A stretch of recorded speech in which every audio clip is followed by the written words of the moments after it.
Hi everyone, I'm John White and I'm happy to present this year's Perennial Hero Award to Phyllis Greenberger for her inspiring career as a national leader in women's health, a highly regarded expert in policy analysis and advocacy, and her personal journey as a family caregiver and Alzheimer's disease research advocate. Phyllis started her career as a social worker when she had 3 children under the age of 6, while her husband Bob traveled the globe covering foreign policy for the Wall Street Journal. When she started working at the American Psychiatric Association, Phyllis noticed that they were doing nothing on women's mental health issues, and she promptly pointed it out. That's not surprising to any of you that know Phyllis. In 1993, Phyllis became the first president and CEO of the Society for Women's Health Research, a Washington, D.C.-based advocacy organization formed to improve the health of women through research. Under Phyllis's leadership, the Society was the driving force behind the NIH 1993 Revitalization Act, which directed the NIH to establish guidelines for inclusion of women and minorities in clinical research. It also provided guidance on reporting sex, racial, and ethnic differences in health outcomes for Phase 3 trials. After years of continued activism, in 2011, the NIH guidelines were expanded to include women in Phase 1 and 2, where safety, toxicity, and dosage are determined. And basic research was also finally added. It seems obvious now that of course women should be included, but not all researchers believed that, and Phyllis worked tirelessly to change their minds. Phyllis also persevered for years with a proposal to the Institute of Medicine to validate the concept of sex differences. In 2001, the Institute of Medicine released a groundbreaking report exploring the biological contributions to human health, Does Sex Matter?, that called on researchers to understand the implications of basic biological sex differences for the betterment of human health, men and women. I met Phyllis when I first came to DC in 1999 to work at the Centers for Medicare and Medicaid Services. I was tasked with staffing the newly created Medicare Coverage Advisory Committee with a public member. Phyllis's name came up. I interviewed her. I was impressed with her intelligence, her advocacy, and her wit. I selected her to be on the committee, and we've been friends ever since. While I was at FDA, Phyllis helped us create the Drug Trial Snapshots program to provide safety and effectiveness data by sex, age, race, and ethnicity of clinical participants for recently approved drugs. She insisted there be transparency, and it has made a monumental difference. Currently, Phyllis serves as HealthyWomen's Senior Vice President for Science and Health Policy, where she directs efforts to address women's unique health disparities across the healthcare continuum. As a family caregiver to her husband Bob, Phyllis has also become an advisor to the Alliance's Talk Nerdy program and Accelerate Cure and Treatments for Alzheimer's Disease Coalition. Phyllis, it's wonderful to be with you today, and I can think of no one more deserving of the Perennial Health Hero Award than you. Congratulations. Thank you so much. That's quite an introduction. I really appreciate it, and I love the fact that you, as a friend of mine since 1999, are presenting it, and I want to thank Sue Peshin, the CEO of the Alliance for Aging Research, for giving me this award.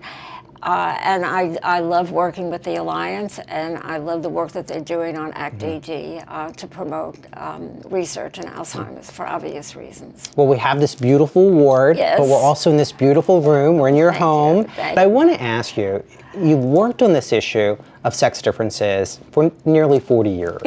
Yeah, and what has the science changed? Has people's attitude changed? How did we finally come to this recognition that women may respond differently to drugs, devices, and other therapeutics? We typically thought of women, to be honest, as little men, and you changed that. So was it the science? Was it the attitude? How did it happen?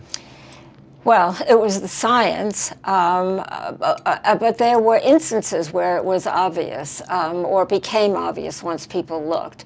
One of the issues was a heart medication that resulted in heart failure for women that obviously did not have that effect on men. And then years later, there was research on Ambien and how it affected women differently. for many years, aside from the fact that they thought women and men were basically the same except for their reproductive organs, they also thought in terms of alcoholism or other issues that because women were smaller, that they would succumb, let's say, more quickly to being inebriated. What in fact was it had more to do with metabolism, not to do with their size. And it also, of course, because of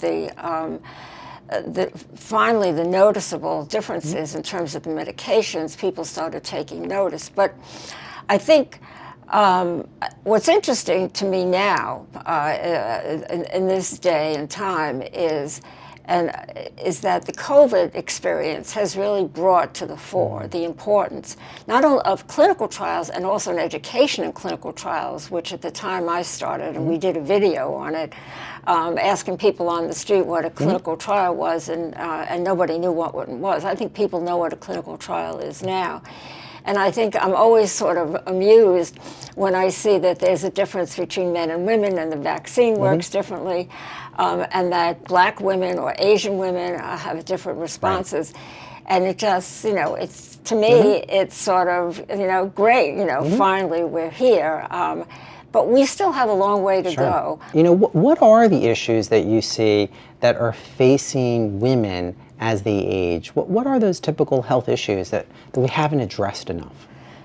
Well, obviously heart issues. I mean, I remember that, this is hard to believe, but that I had meetings with the American Heart Association convincing them that women had heart disease. Do you remember the time when they advised men not to shovel snow because they would have a heart attack, but nobody said anything about women don't shovel the snow? And then you still have a certain amount of, and this goes back centuries, of sort of women not being believed. Pain is another issue where men and women suffer pain differently, and women are pretty much brushed off told that it's in their heads and go see a psychiatrist. So I think, but the more we learn, the more we know that there are differences, muscular differences. I was on a device board years ago also when all hips and knees were all based on men's anatomy, and it didn't occur to people that women's hips and knees were different. So there was a lot. It's a good point, because people didn't think about women when they were designing trials, designing devices, seeing the effect of drugs, and you helped change that. And it wasn't easy. I think we should acknowledge that. It seems obvious now that that's the case. So I want to ask you, what's your advice for young women that are coming in to leadership roles? Well, I think you have to really persevere, and you have to don't take no for an answer. I was really, don't ask me why, because I was known when my younger years as being kind of shy. I don't know. I can't imagine you as shy. I can't imagine either. I sort of came out of that, I guess. But there were a lot of instances. I mean, even at the APA, when I started working there as an intern, as part of my social work, I was only working there 3 days a week. And when an opening opened up, and I went to get the job, I remember being interviewed by the CEO, and he said, well, you're only here 3 days a week. And I said to him, I can do it in 3 days, but somebody else can do it in 5. And years later, he said to me, that's why he hired me. And then I know, I don't know if you spoke with the Institute of Medicine, that was also a real push. And then, of course, Congress. I mean, you just have to keep doing it, and it took a long time. And it's not over yet, as I said. I mean, there's still a lot that we don't know. There's still work to be done. I've listed your professional career, but here we are in your home. We're surrounded by this beautiful artwork that you have created. There's a book on the coffee table that profiles you as an artist, not necessarily as a women's health research advocate. But you're also at a point in your life where you're serving as an advocate for your husband, as a caregiver. How has that changed your perspective about the need for advocacy and the need for research, particularly in Alzheimer's disease?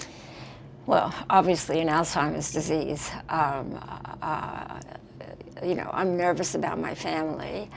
I think the spread of it, the good news is that we're all living longer, and the bad news is that because people are living longer, they're more prone to get Alzheimer's or other kinds of dementia. I'm concerned now with COVID and how it's affecting people's brains and what's that going to mean in the future. So I think there's a lot of things to be concerned about. And the painting, which is interesting, it takes my mind off it, off that, and just, I guess, other parts of my life. It's just, I find it's, because it's with you. I mean, my husband's with me all the time, and the hurt and the loneliness. But once I start painting, I can sort of compartmentalize and move that away. So, so I've been doing a lot of painting. Right. Well, Phyllis, congratulations again on the Perennial Hero Award. As I said at the beginning, there is no one more deserving than you. I really appreciate it. Thank you so much, and thank you for the aging research, and thank you to Sue Peshin, and it's really been a pleasure. I hope to continue even into my older age. Thank you.